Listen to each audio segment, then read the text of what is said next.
Sorry বলো। Never.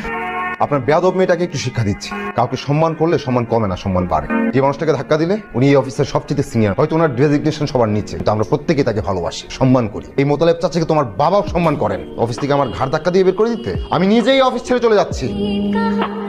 ওর জন্য তুমি আমাকে এত বড় শাস্তি দিও না। এই কোম্পানির তোমার একটা অবদান রয়েছে। Thank you.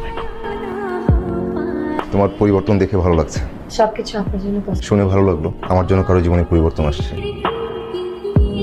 তোমার বাবার অফিস বলে তুমি যা ইচ্ছা তাই করে যাচ্ছ, যা আমার মোটেও পছন্দ হচ্ছে না।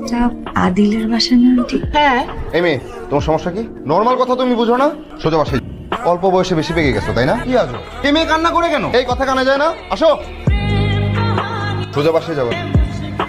তুমি যা করছো পাগলামি, পাগলামি ছাড়া কিছুই না। বাসায় যাও। আমি ততক্ষণ পর্যন্ত বাসায় যাব না যতক্ষণ পর্যন্ত তুমি হ্যাঁ না বলবে। আমাকে 2 দিন সময় দাও, আমি ভেবে দেখছি। ছেলে মেয়ে যখন